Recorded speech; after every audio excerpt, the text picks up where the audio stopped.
একটি অর্থনীতি গড়ে তোলার জন্য যে ধরনের প্রশাসনিক কাঠামোগত পরিবর্তন দরকার, সংস্কার, সেই সংস্কারের কোনো রূপরেখা আমরা দেখছি না। স্থাপিত একটি কমিটির ফলাফল সম্বন্ধে অনেকেও অনিশ্চিতভাবে কথা বলেছেন, অনেক সময় খুব উৎসাহব্যঞ্জক কথাও বলেন। এরকম একটি পরিস্থিতিতে আমাদের কাছে মনে হয়েছে জাতীয় দায়িত্ব হিসেবে যে আগামী মধ্যমেয়াদী উন্নয়ন চিন্তা এবং আসন্ন বাজেটকে কেন্দ্র করে আমাদের শ্বেতপত্রের ভিতরে যে সমস্ত বিশ্লেষণ এবং সুপারিশ আছে সেগুলোকে আরো জোরদারভাবে তুলে ধরা। এটা আমরা একটা বড় ধাক্কা দিতে চাই মনোযোগ আনার জন্য, যাতে শ্বেতপত্রের যে সমস্ত বক্তব্যগুলো আছে, সুপারিশগুলো আছে, সেগুলো যেন হারিয়ে না যায়, নীতি প্রণয়নের ক্ষেত্রে তা যেন স্থান পায়। এটি আজকের উদ্দেশ্য। আমরা দেখে আশ্চর্য হয়ে গেছি কিভাবে অবিবেচকভাবে ভ্যাট বৃদ্ধি করা হয়েছে। যে কোনো একটি দেশে যদি আপনি কর সংগ্রহ করতে চান তাহলে ক্রমান্বয়ে তাকে প্রত্যক্ষ করের কাছে নিয়ে যাবে। আমরা দেখলাম না কোনো প্রত্যক্ষ কর আহরণের জন্য কোনো পরিকল্পনা। যারা টিআইএন আছে কিন্তু যারা ট্যাক্স দেয় না তাদের প্রতি কি আচরণ করা হবে তার কিন্তু কোনো পরিকল্পনা এলো না। অর্থাৎ আপনি পরোক্ষ করের দিকে আগে গেলেন প্রত্যক্ষ করকে বাদ রেখে। আমাদের এটা চিন্তিত করেছে। আমাদের জ্বালানি মৌসুম, জ্বালানি পরিস্থিতি নিয়ে আমরা দুশ্চিন্তায় থাকি। গ্যাসের সরবরাহ এবং আগামী বোরো মৌসুম এবং গরমের মধ্যে আমার জ্বালানি পরিস্থিতি আরো জটিল হবে এইরকম আশঙ্কা করা হচ্ছে। একই রকম ভাবে সরকারি ব্যয়ের ক্ষেত্রে আগামী বাজেটের ভিতরে রাজস্ব ব্যয় কি দাঁড়াবে, সেখানে ভর্তুকির পরিস্থিতি কি দাঁড়াবে, ওই ভর্তুকির কে কত পাবে, কারণ সরকারের যদি ব্যয় সংকোচন করতে হয় সে আলোচনাও আমরা কিন্তু সেইভাবে দেখলাম না।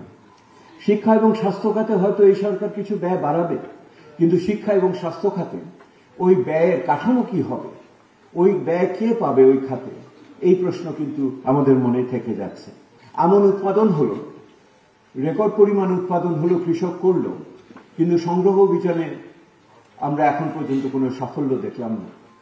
সংগ্রহ অভিযানে যেই ধরনের দুর্নীতি আগে ছিল সেটা এখনো রয়ে গেছে এবং একই রকম ভাবে কৃষক তার যেই মূল্য পাওয়ার কথা সেই মূল্য কিন্তু সে পাচ্ছে না, সেইভাবে আমরা দেখছি। অথচ এটা বাংলাদেশের খাদ্য নিরাপত্তার জন্য একটি অন্যতম বড় বিষয়। একই রকম ভাবে আমরা দেখছি যে মূল্যস্ফীতিকে নিয়ন্ত্রণ করার ক্ষেত্রে সরকারের গুদামে কত খাদ্য থাকে একটি গুরুত্বপূর্ণ বিষয়, অথচ সরকারের মজুদ এত ধরনের আমদানি বৃদ্ধি করার পরেও সেরকম ভাবে বাড়ার সুযোগ পাচ্ছে না। সামাজিক সুরক্ষার ক্ষেত্রে একটি বিশৃঙ্খল অবস্থার ভিতরে আছে।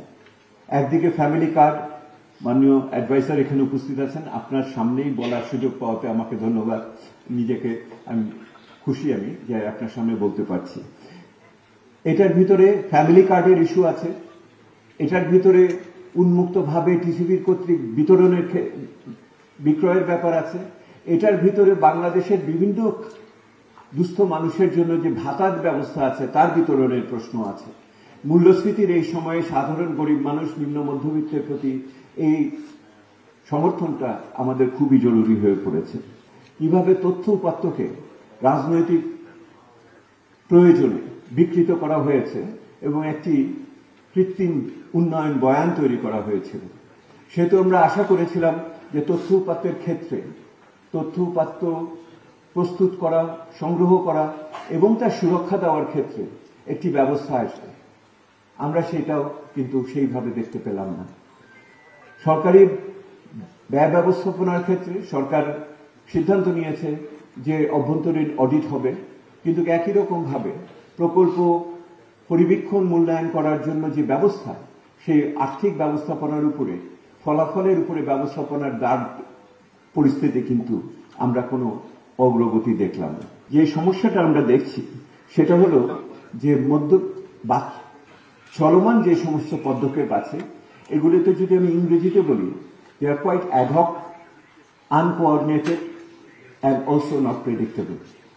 তো এইটার ভিতরে যে বিচ্ছিন্নভাবে খাপছাড়াভাবে অসমন্বিত এবং অবশ্যম্ভাবিতা সম্বন্ধে কোনো ধারণা ভবিষ্যৎ সম্বন্ধে আমরা পাই না।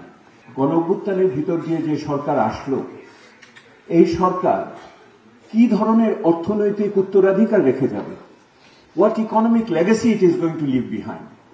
এই মুহূর্তে এই সরকার অনেক কিছু প্রাতিষ্ঠানিক এবং প্রশাসনিক সংস্কারের দিকে মন দিয়েছে। আমার মনে হয়, আমার ভুল হলে আপনারা আমাকে সংশোধন করে দিবেন, এই প্রাতিষ্ঠানিক সংস্কার সংসদ থেকে আরম্ভ করে স্থানীয় সরকার পর্যন্ত যতখানি মনোযোগ পাচ্ছে, বাংলাদেশের অর্থনৈতিক ব্যবস্থাপনা ততখানি মনোযোগ পাচ্ছে না। আমি তিনটি বিষয়ে আপনাদের মনোযোগ আকর্ষণ করব। I want to mention three important legacies which this government can leave behind. এক, দুর্নীতি এবং অপশাসনের ক্লিষ্ট আমাদের এই অর্থনৈতিক পরিস্থিতিকে সম্যক উপলব্ধিতে নিয়ে আসা, সকলের দৃষ্টিতে নিয়ে আসা, সচেতনতা সৃষ্টি করা, সেটি আমাদের শ্বেতপত্র করার চেষ্টা করেছে এবং আমি মনে করি এটা তারা এই সরকার ভালোভাবেই করতে পেরেছে বলে আমি মনে হয় এবং এটা অব্যাহত আছে বিভিন্নভাবে। বা দ্বিতীয় যে বিষয়টি এই সরকারের উত্তরাধিকারের, সেটা হলো যে বিরাজমান সামাজিক অর্থনৈতিক পরিস্থিতিতে একে স্থিতিশীল করা, সংগত করা, to stabilise and to consolidate the current macroeconomic situation. মূল্যস্ফীতি একটি, কিন্তু এর বাইরেও বিষয় রয়েছে এবং এই অর্থনৈতিক স্থিতিশীলতার সাথে সামাজিক নিরাপত্তা, ব্যক্তি নিরাপত্তা বিষয়টিও জড়িত। কিন্তু দ্বিতীয় বিষয়টিতে আমাদের কাছে আক্ষেপ হল সরকারের বিভিন্ন ধরনের পদক্ষেপ থাকলেও তা এখনো কিন্তু ফলপ্রসূভাবে আমাদের কাছে দৃশ্যমান হচ্ছে না। এটা প্রথমটা যতখানি হয়েছে, দ্বিতীয়টা ততখানি হয়নি। আর তৃতীয়টা, সুষম অন্তর্ভুক্তিমূলক টেকসই একটি অর্থনীতি গড়ে তোলার জন্য যে ধরনের প্রশাসনিক কাঠামোগত পরিবর্তন দরকার, সংস্কার, সেই সংস্কারের কোন রূপরেখা আমরা দেখছি না। এই মুহূর্তে অর্থনৈতিক পরিস্থিতির স্থিতিশীলতা এবং প্রবৃদ্ধির ধারা, কর্মসংস্থান এবং দারিদ্র্য বিমোচনকে, সামাজিক সুরক্ষাকে যদি নিশ্চিত করতে না পারি, তাহলে আমরা যারা সংস্কারকে গতিশীল করতে চাই তারা কিন্তু ধৈর্য হারা হয়ে যাবে। অর্থাৎ সংস্কারের পক্ষের মানুষগুলোও কিন্তু একসময় এই অর্থনৈতিক অস্বস্তি এবং নিরাপত্তার অভাব থেকে আপনার সুষম সংস্কারের পক্ষ থেকে কিন্তু সরে যেতে পারে।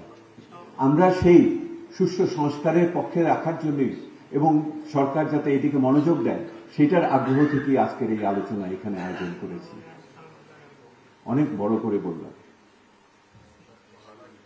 আমার সূচনা কথা এখানেই শেষ হলো। আপনারা বুঝতে পারছেন যে কেন আপনাদের এখানে ডেকে নিয়ে এসেছি।